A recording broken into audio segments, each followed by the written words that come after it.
Portugal's World Cup qualification campaign just took a dramatic and controversial turn. A shocking 2-0 defeat to the Republic of Ireland was bad enough. But the real headline grabber happened on the hour mark.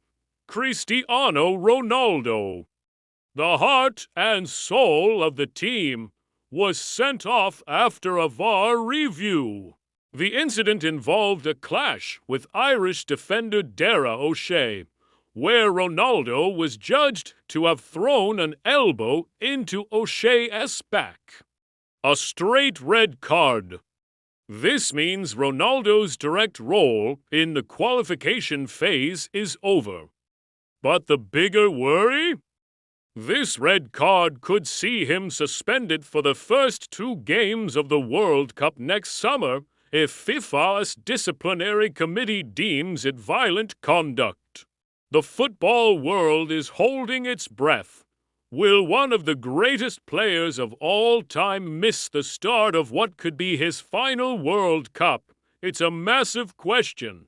And Portugal's manager, Roberto Martínez, has come out swinging in defense of his captain. Martínez is urging FIFA to reconsider a lengthy ban, arguing that Ronaldo's action wasn't violent at all. He painted a picture of a player who had been relentlessly provoked throughout the entire match. According to Martínez, the provocation wasn't just on the pitch. It started before the game even kicked off, he claims, even being hinted at in the pre-match press conference. He described the incident with O'Shea not as an act of aggression, but as a frustrated reaction from a player just trying to get on with the game. Martínez highlighted that in the penalty area, many players would have gone down trying to win a penalty. Instead, Ronaldo tried to push through. In his words, it's not a violent action, it's not a red card for violence, but a reaction to a provocation.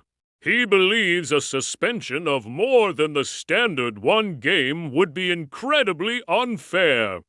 Behind the scenes, the Portuguese Football Federation isn't just sitting back and waiting.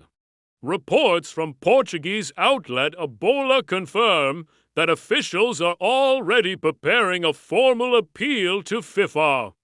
Their goal is clear: to present their case and argue that the incident doesn't warrant more than a single game suspension. They want to ensure that Ronaldo is available for the World Cup from the very beginning. The stakes are incredibly high, not just for Portugal, but for the tournament itself. Having a star like Ronaldo sidelined would be a huge blow for fans everywhere. Now, things got even more interesting when news broke that Ronaldo had been released from the Portugal squad ahead of their next game against Armenia. Naturally, this sent the rumor mill into overdrive. Was there more to the story? Was there a fallout? But Roberto Martínez quickly stepped in to pour cold water on any speculation. He explained that this is simply standard procedure for the Portuguese national team. Martínez was very clear about his team's modus operandi, as he called it. He stressed, when a player is injured, he's not in the squad. When a player is suspended, he's not in the squad. The logic is simple. If a player can't play, their focus should be elsewhere, and the team's focus must remain squarely on winning the upcoming game. He pointed out that this isn't the first time they've done this. He reminded everyone of a similar situation with Bruno Fernandes in Ireland, and even Ronaldo himself in the past. He specifically mentioned a time when Ronaldo was suspended due to yellow cards before a match against Luxembourg, a game which Portugal went on to win with their best ever result. For Martínez, questioning Ronaldo's release from the squad is disrespectful, not just to Cristiano, but to the entire team. He sees it as a challenge to Ronaldo's impeccable commitment, which he finds absurd. He wrapped it up by stating that Ronaldo has yellow cards, he can't play, so he's not with the squad.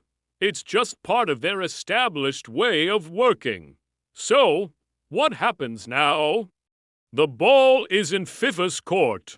Their disciplinary committee will review the incident, the referee's report, and likely the appeal from the Portuguese Federation.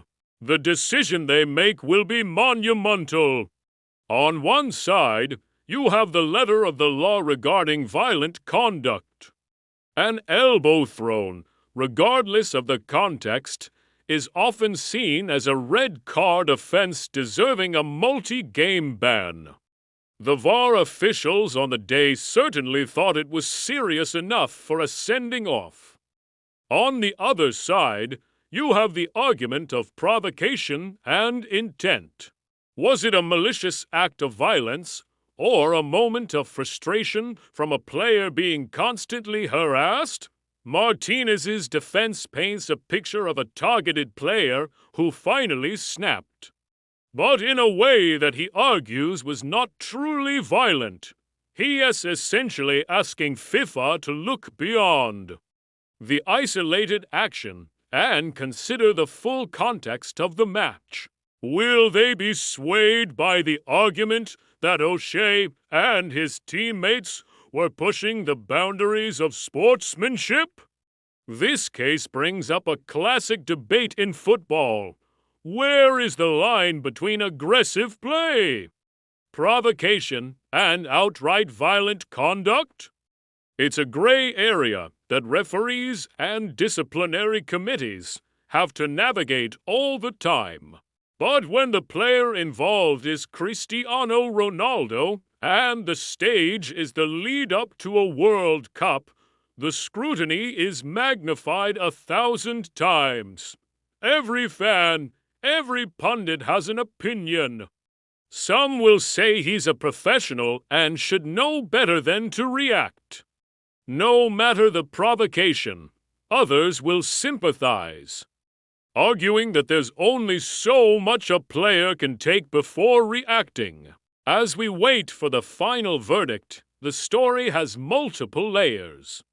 There's the immediate impact on Portugal's campaign, the debate over sportsmanship and provocation, the inner workings of a national team's management style, and the overarching shadow of a potential World Cup ban for one of the sport's biggest icons. It's a saga that will keep the football world talking for weeks to come. What do you think? Was it a violent act deserving a long ban, or a simple reaction to provocation?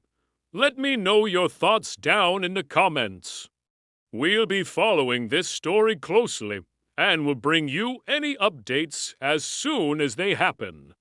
Thanks for watching, and don't forget to subscribe for more football news and analysis.